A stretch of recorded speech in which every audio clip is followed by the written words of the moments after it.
Welcome back. I am so excited to have with us today another amazing guest, Achie McEachern. Achie, thank you so much for joining us. Thank you for having me. I'm so excited to be here today.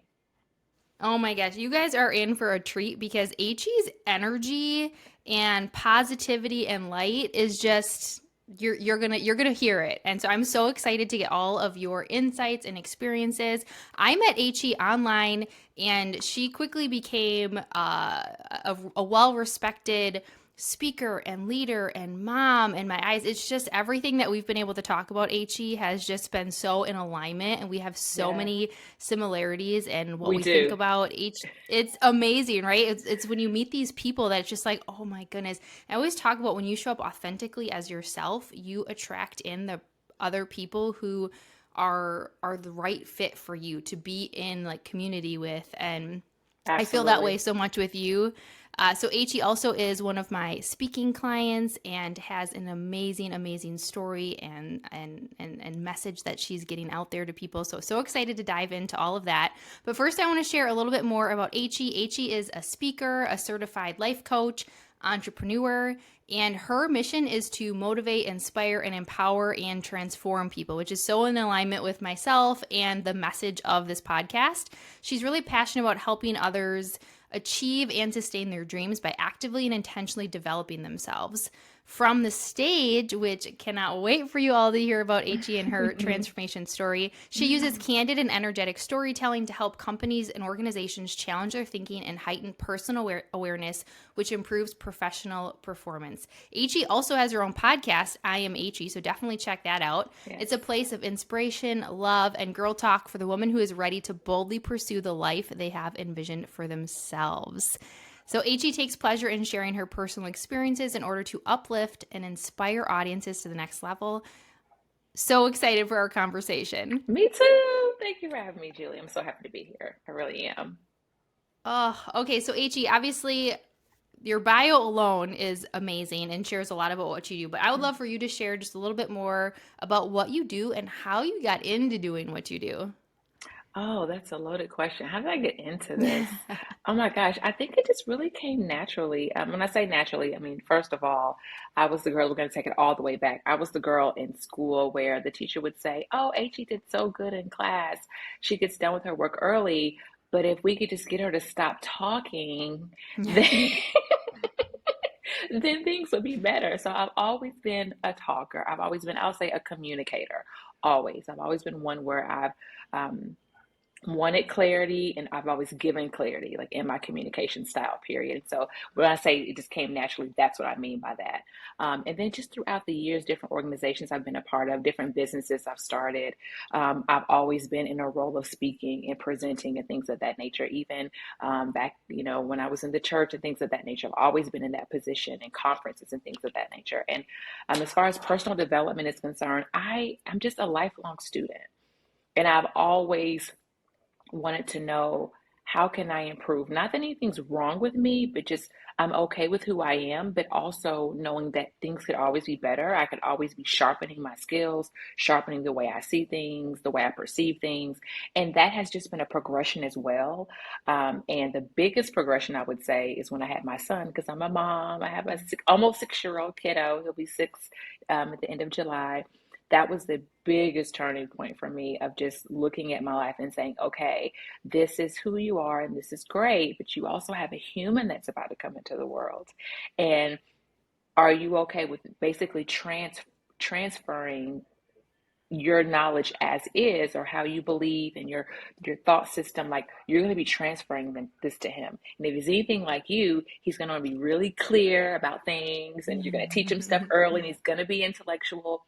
So let's get clear on who you are and how you want to show up as a mom, and more than that, but how you want to present this perspective of life to a new human, you know? And Oh my so goodness. Yeah. yeah, and so that really made me really do some deep diving and just my personal development and, um, like I mentioned before, my belief system and just how I want that to be communicated and transferred. Because I realized my husband, I don't know if I told you this, Julie, but my husband and I had planned not to have kids.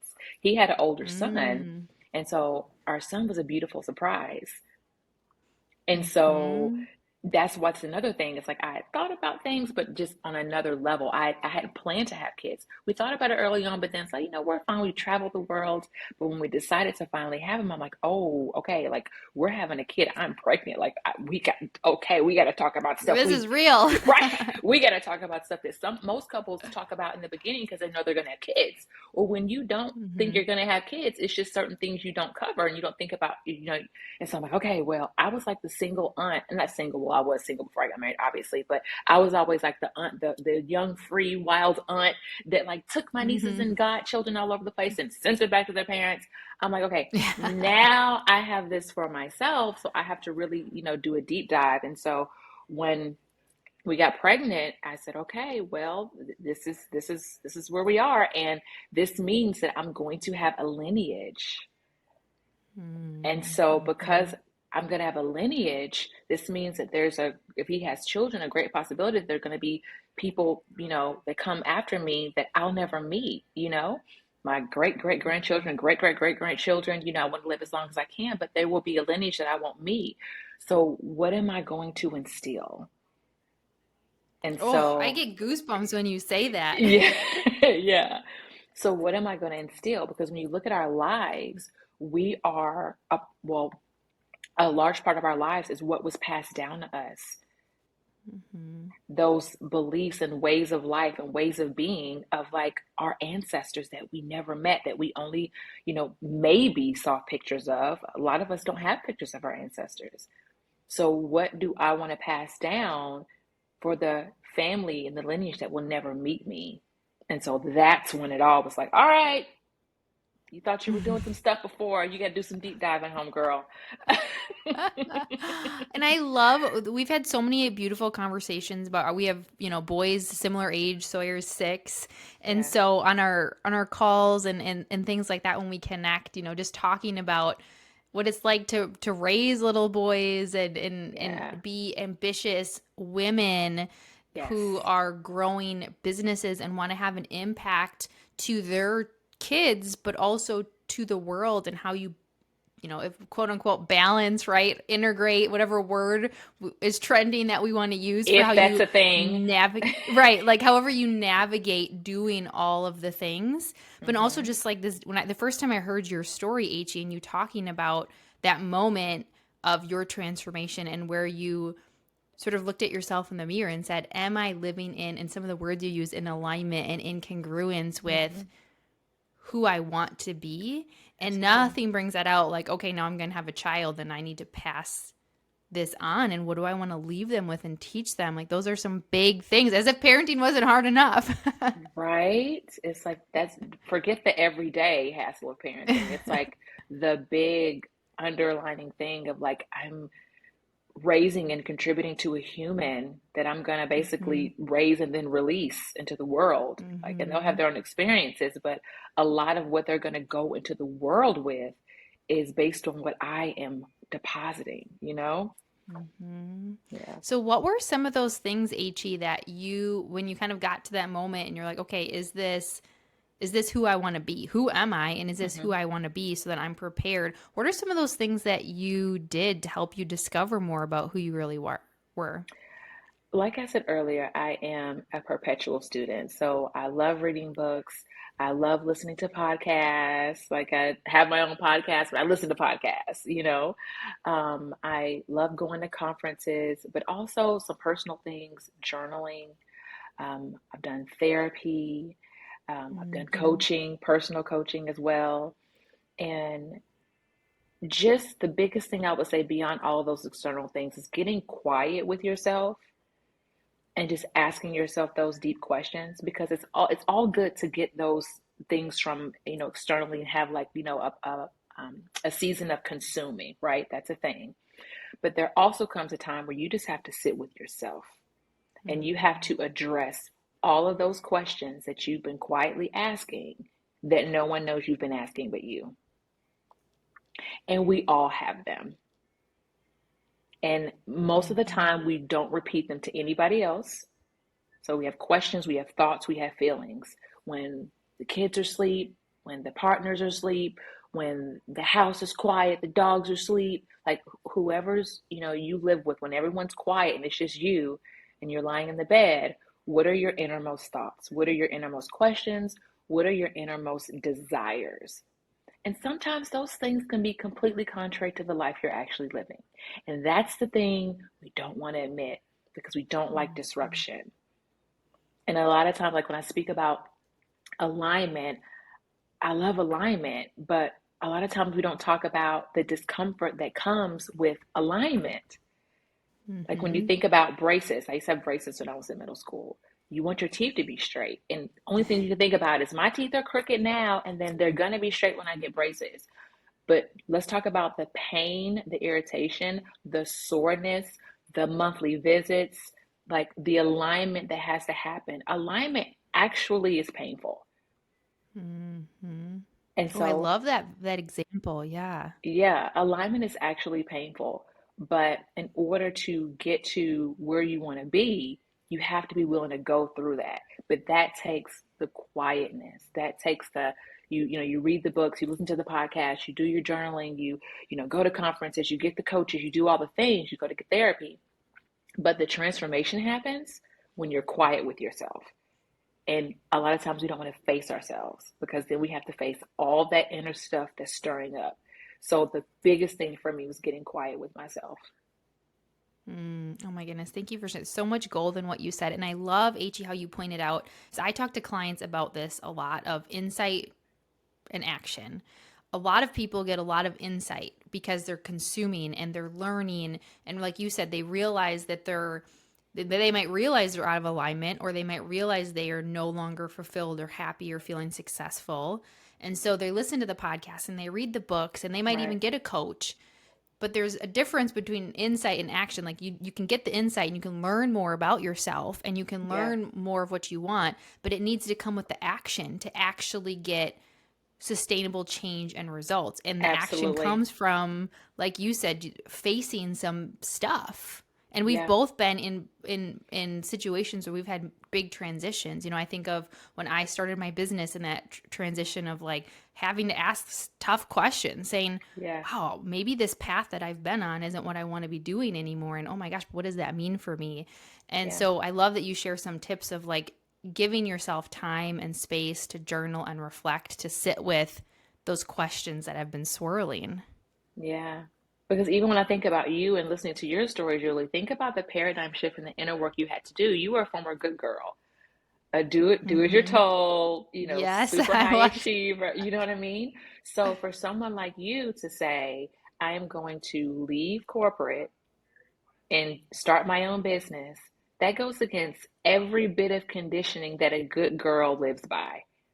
Mm-hmm. So it's more than just, oh, I'm smart, I can start a business because I'm smart and I'm a high achiever. Of course you can. But it's the mental work, the inner work, the emotional work, because then you have to tackle, why do I have this good girl mentality? You know what I mean? Mm-hmm. And Oh how do, my gosh, yes. yeah. So why do I even have this? And yes, it has served me, but how do I move out of that to still, I love being a high achiever, but to move it to what really gives me pleasure and like fulfills, my heart's desire. So it's all about the quietness and the inner work. Mm-hmm.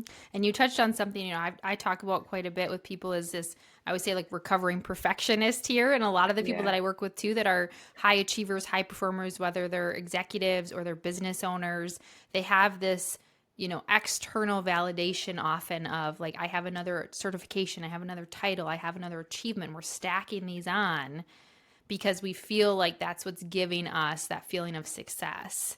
And when we strip correct. all of that away, you have to sit with yourself and go, what do I really want? Who am I really? And so for you, HE, what would you say to somebody who's feeling this way? Like, okay, I don't know that I'm on the path that I want to be anymore. So starting with journaling, any other things that you would say to them that they should do to help them navigate those feelings?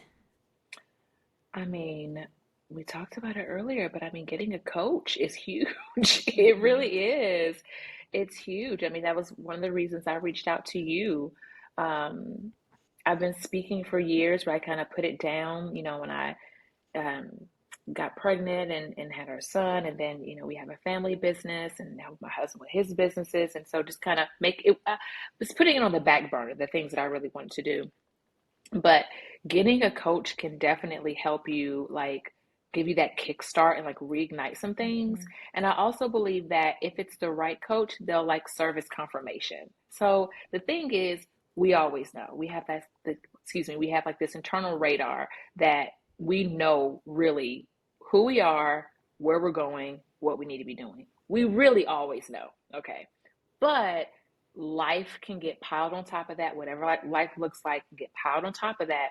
And our judgment can get clouded. The view of ourselves can get foggy. And sometimes we just need someone to like reach their hand out and say, hey, here's the rope. And a coach helps with that tremendously, because that's the place that I was, just full transparency. I mean, you know that, but it's like, it doesn't matter. You have all these skills. Sometimes you do need that external help. Sometimes beyond the podcast, beyond the books, beyond the conferences, sometimes you need a little help to say, okay, I'm getting this clarity, but I'm still feeling stuck and I need some movement. And so even getting kind of pushed along, or the accountability to make sure, okay, well, we said we're going to do this. Let's make sure we do it, because, sometimes we can get in our head. And I Mhm. know me, I have the perfectionist thing going too, or used to. Let me use my words properly. And so with that, for me, I'll get jumbled in my head. It's like, if it's not perfect, it's like, okay, I know what I want to do. I figured this out about myself, or I'm clear on what I believe and what I think and what I know. But now it's time to move forward. And it's like, I'll start jumbling things in my head. And sometimes you just Mhm. need someone to say, okay, let's unravel this. And this is actually this. And you're like, you know what? Mhm. I knew that. The amount of times you've Yeah. told me something, I'm like, I already know this, but I just Yeah. needed to hear it from you. you know, sometimes Yep. we just need to hear it. And if you don't have a coach, like surrounding yourself around like-minded people, Mhm. people who think like you and higher. I have an amazing group of friends, and like one of my friends, or several of my friends, but I can call and say, okay, this is what I'm feeling, or this is what I'm thinking, or this is a business idea that is coming across my mind. What do you think about this? Or and I always believe that when you present someone with something, like I said, it should serve as confirmation. It should Mhm. like create an inner check mark with you. Like, okay, I got that. If it is something that is so far off into the left field that you don't resonate at all, I'm not saying reject it, just put it on the shelf, because it could be something that maybe you don't resonate with until another time. But Mhm. it needs to, for you to take action on something, it has to resonate. It has to click. And sometimes you do need a little extra help, be it from friends or from a coach, to help you get that out. Oh, I love how you shared that. And you're a coach, right? So, right, we know, and when we talk to clients, especially even when I'm on, discovery calls with clients or things who aren't as familiar with coaching, and I share with them how it's different from mentoring or it's different from therapy, and they can Yeah, all work together. And sometimes people have, absolutely. a coach, a therapist, and a mentor. But one of the biggest differences that people aren't necessarily used to if they've never worked with a coach is this idea that as a coach, it's not our job to tell you exactly what to do. It's our Mhm. job to help Mhm. pull it out of you, because at the core, we do believe and know that you do have the answers. That it's within you. It starts with you. Is like one of the reasons I say this so often, because my job isn't to, bestow upon you all these things you don't have. It's to help pull it out of Correct. you and help you to see it and help you to unbury it, because it's been Mhm. buried by Mhm. so much stuff.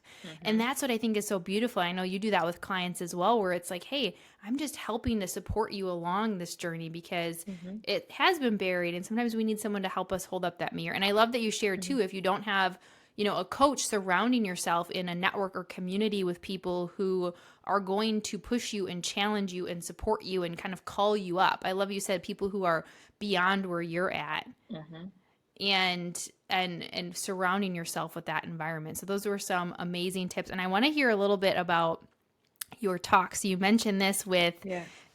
the us obviously working together and helping you get your amazing message of transformation and helping people to live in alignment. So give us a little taste, H, of what you talk about and what you are curating into this beautiful talk.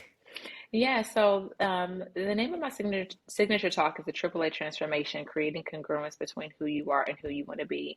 And we cover the name being AAA. We cover three A's being awareness, alignment, and authenticity when you are trying to become the person that you actually want to be. Sometimes we have this thought of, like I said, what happened to me when I got pregnant. You have this thought of who you are, and then you have a thought, or then you have the reality of who you actually are. And that happens to most people. You like your mind of what you think you are doing or how you're showing up, be it in your personal life and also in your professional life. That is the biggest thing we're seeing now because um, this affects all fields. It crosses over. It's not just, in one area of your life. And I believe that how we do one thing is how we do all things because no matter where you go, there you are. So you can try to cover up exactly how you can try to cover up how you're showing up in one area, but it will show up in other areas of your life. It will kind of sprinkle itself around. And so with this talk, I talk about the things that you can do, the practical steps you can do to make sure that who you want to be is actually who you're showing up as in real time with those around you, and how that can affect your personal life, how that can affect your professional life, and the effect and the improvement on when you focus on yourself and how you're showing up in your personal growth, how that affects other areas. I saw a beautiful quote on Forbes.com. It says that personal development is the driver of change, and it's the thing that unlocks greatness in all of our businesses. Um, Professional development is beautiful. It's beautiful and it's needed, but it cannot override the person who's performing the professional task.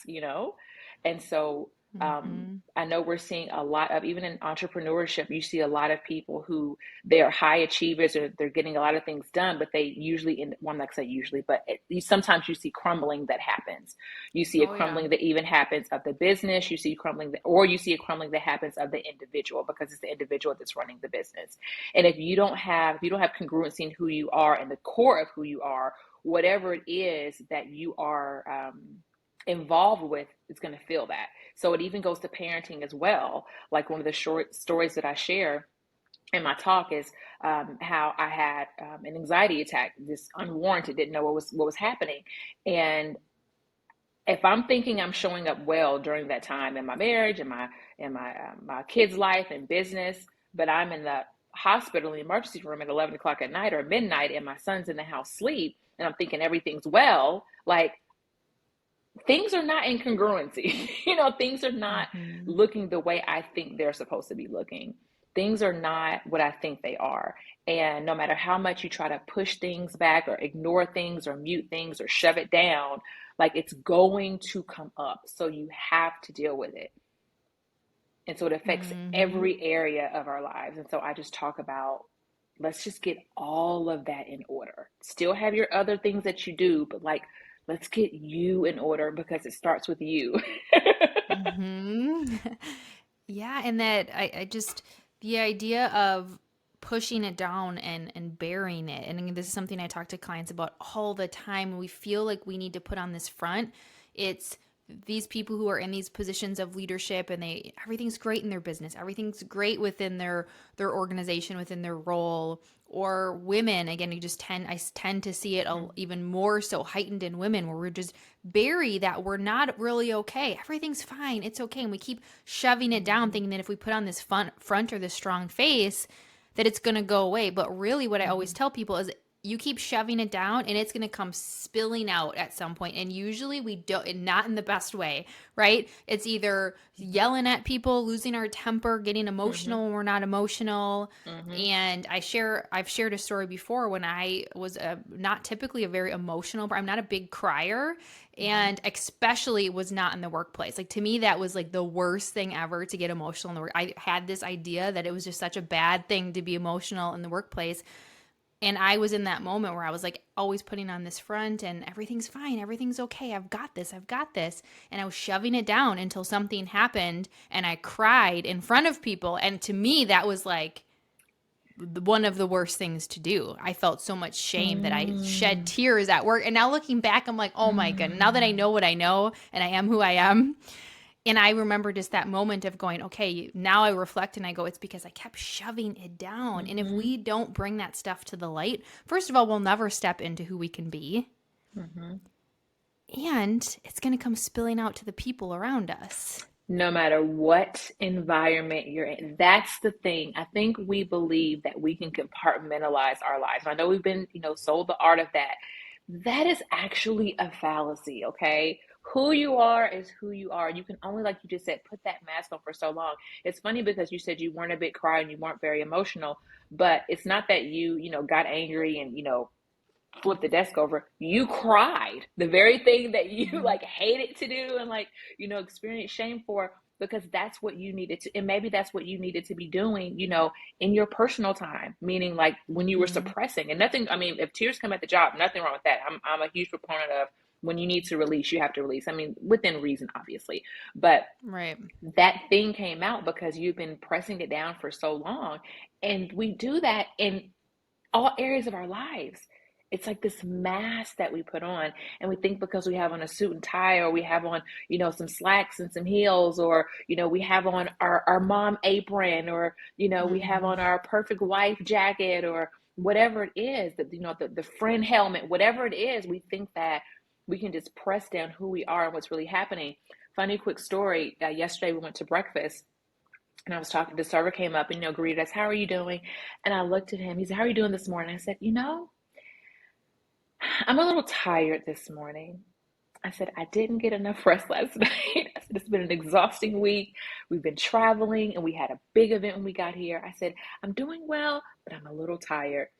And he said, I said, "Well, how are you?" And he said, "I'm actually not having the best day, but I'm looking to try to get through it." And I said, Mm-hmm. let's normalize telling each other the truth. And I'm Mm-hmm. not saying, like, we didn't take it any further than that. We're not going to have a therapy session at the breakfast table. Right. You know what I mean? But it's Yep. like, even something that simple of just normalizing, telling someone, generally how you feel. Like, I don't have to say, "Oh, well, go down the whole list of everything that's happened." But it's like,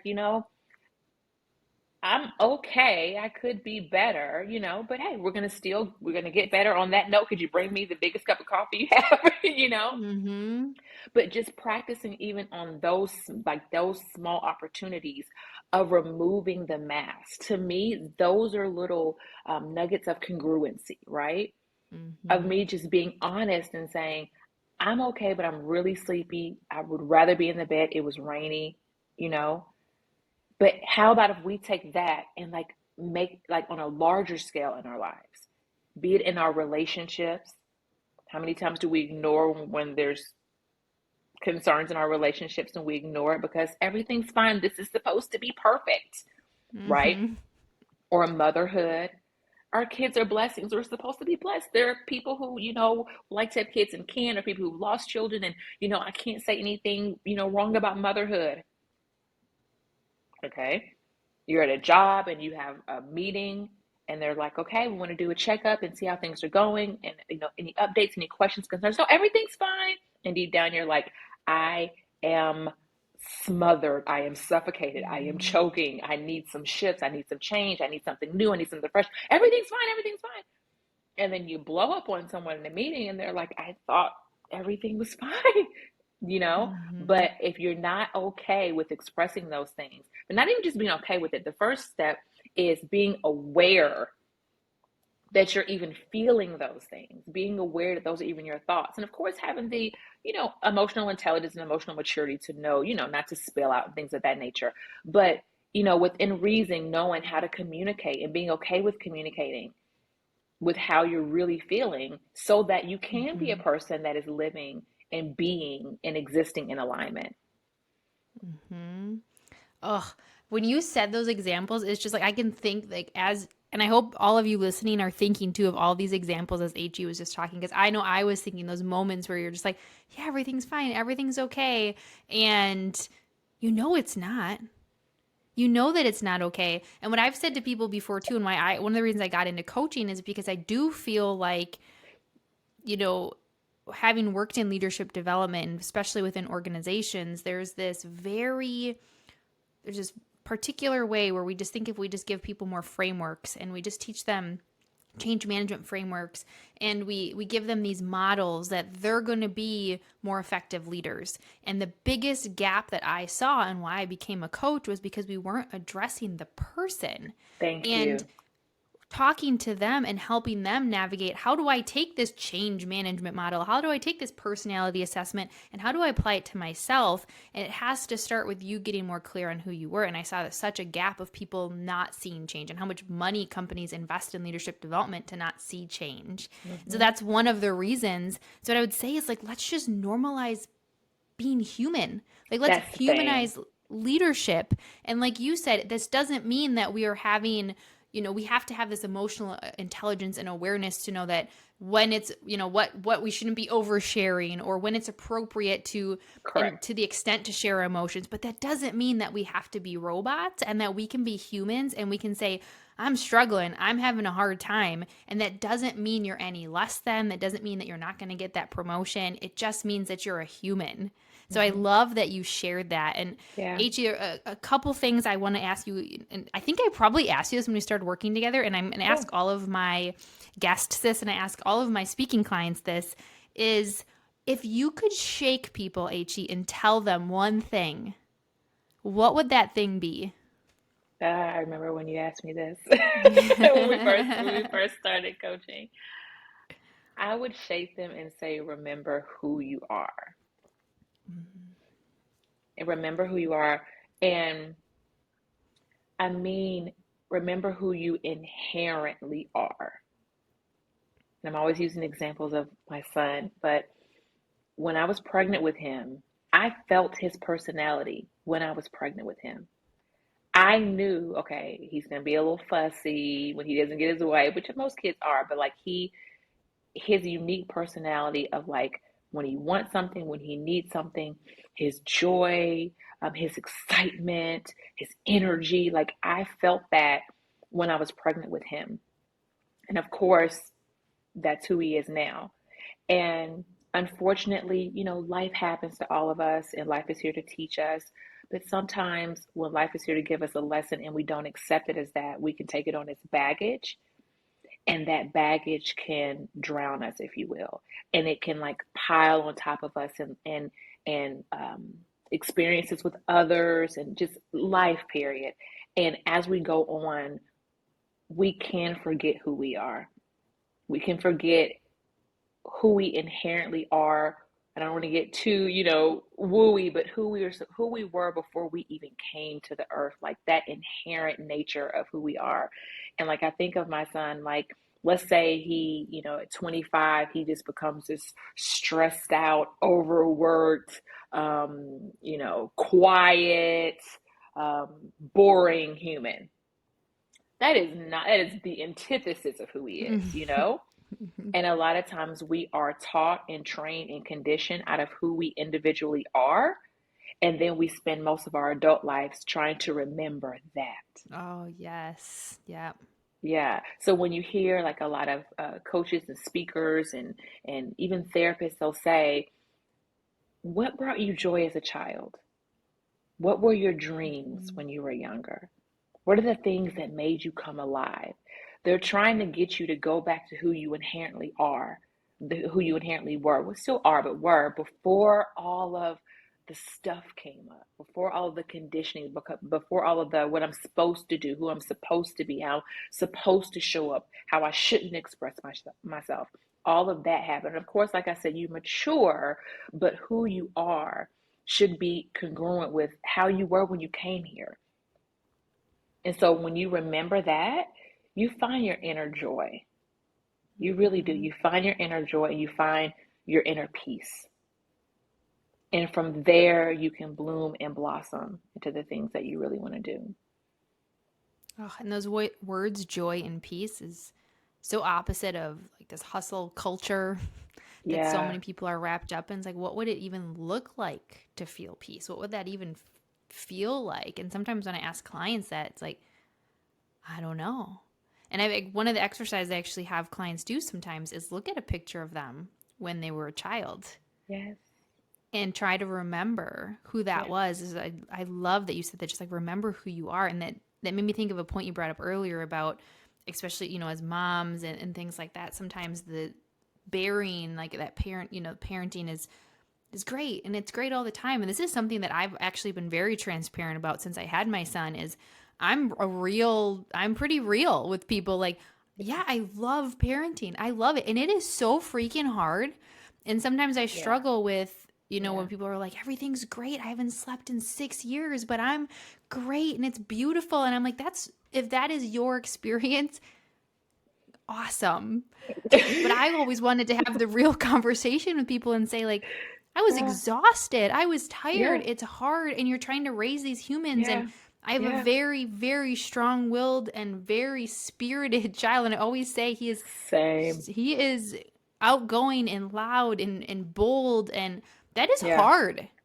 Yeah. And I had to really be okay with saying that when I would be talking to people and they weren't saying that. They're like, yeah, everything's great. And I was like, really? Because I'm exhausted, Yeah. and release. And that was part of me, really, my transformation and stepping into who I was is just owning that's who I am. I'm honest about it. It's like, Yeah. yeah, I love it. And it's hard. And I have one and it's hard.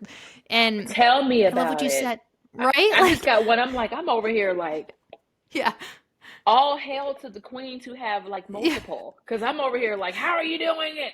I know. I was like, I feel like he's like three because he's always moving, and and Same. when you Same. said about remembering who you are, it's such an interesting balance as parents too. Of you're on your own journey of trying to get back to who you were, and you're trying to support your kid in owning who they are. And I have this conversation a lot with my husband around because he's such a spirited child. He's so outgoing, and that can be hard to parent.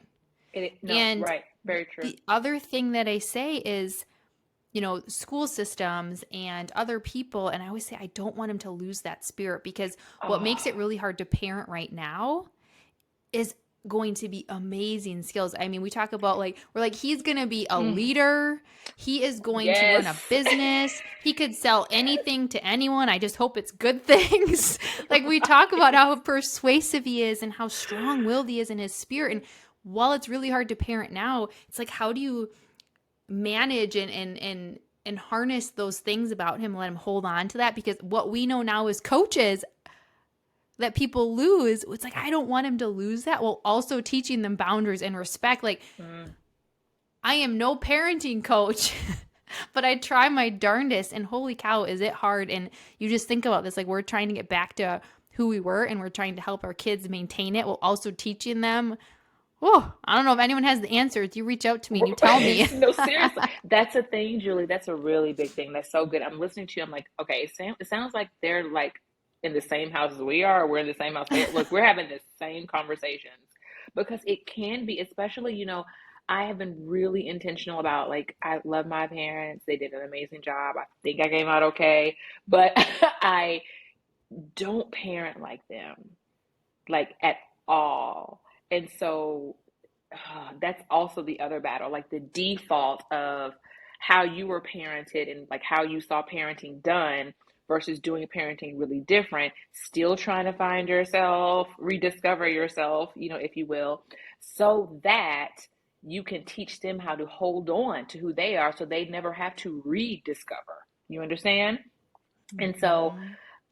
and you're right, that can be a challenge, but those traits, I said the same thing. Oh, honey, you are going to be leading the clan, like, with Mhm. very clear, specific directions. If something is not right, you're going to be like, no, no, no, no, no, no, wait a minute now. Let's make sure, but that is difficult because, it is easy to just like smash that down in your kids and be like, listen, I'm having a hard time. I need you. And I mean, we all have our moments, but it's like you need to be quiet and listen and do every single thing I say all the time because it needs to be easier for me. But then what does that look like when they become an adult? Mhm. And that's the thing that I don't think like our parents and previous generations looked at. What does that mean when Mhm. you like try to subdue your child so much for your own convenience? How does that affect them as an adult in their personal relationships, romantic relationships, professional relationships? That affects you.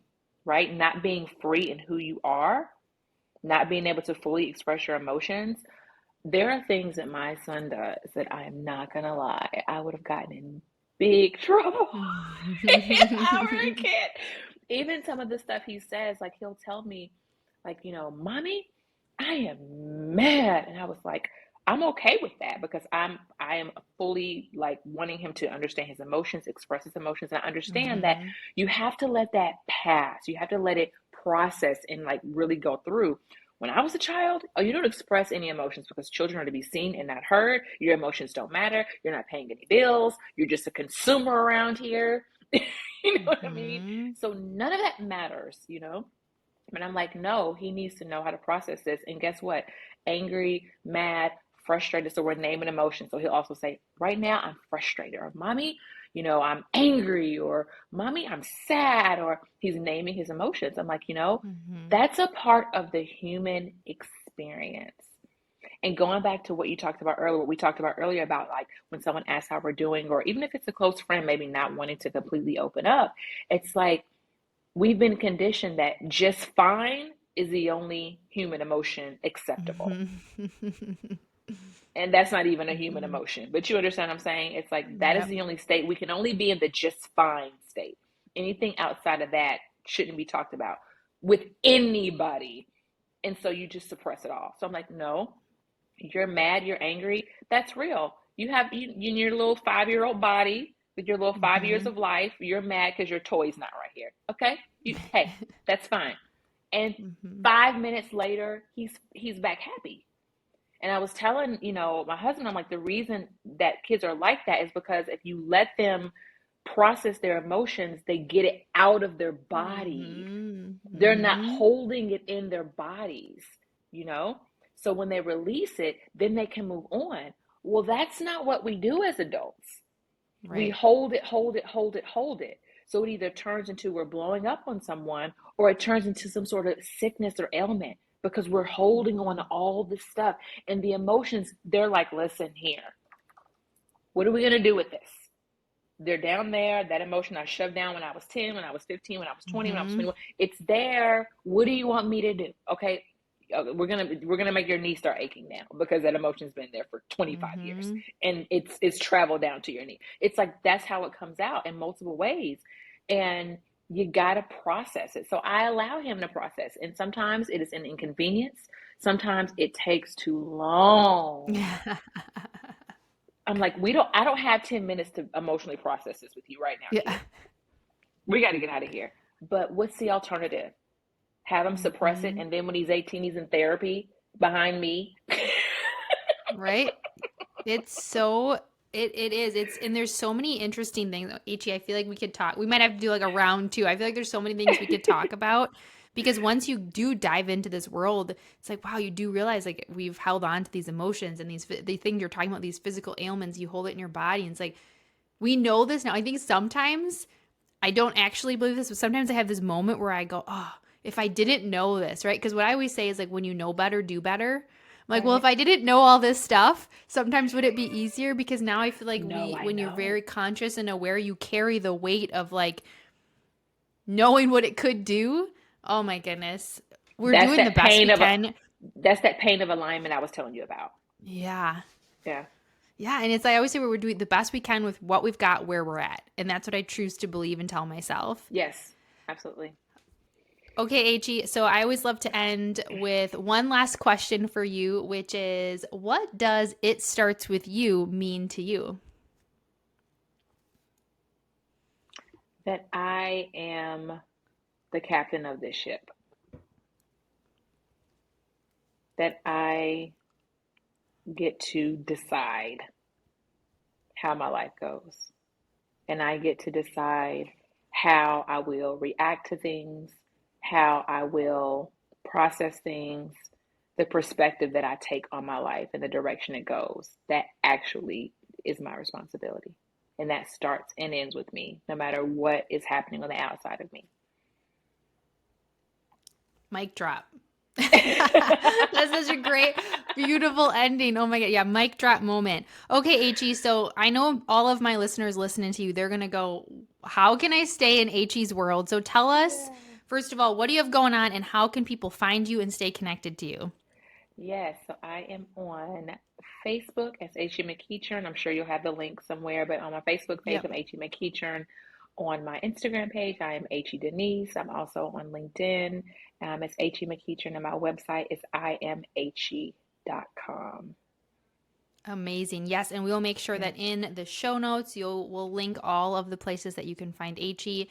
Check her out, see what she's doing, check out her podcast and her website, and Yes. also her And I have free keynote that she is. yes. And I'm sorry, I forgot to Yeah. tell you, I have free resources on my website as well. So when they look on there and they see just a big tab, free resources, and I have a Oh, ton of beautiful. Yeah. things that they can opt into. Yeah. Amazing. We'll make sure that we link that and then yeah, Yeah. keep your eye out for her amazing keynote that she's going to bring to you, Yes. hopefully. Yes. Yes. Ichi, Yes. thank you so much for the beautiful conversation. As always, I absolutely Thank love it. So thank you. you for your time and joining us today. Thank you so much. It was a pleasure. All right. See you guys next time.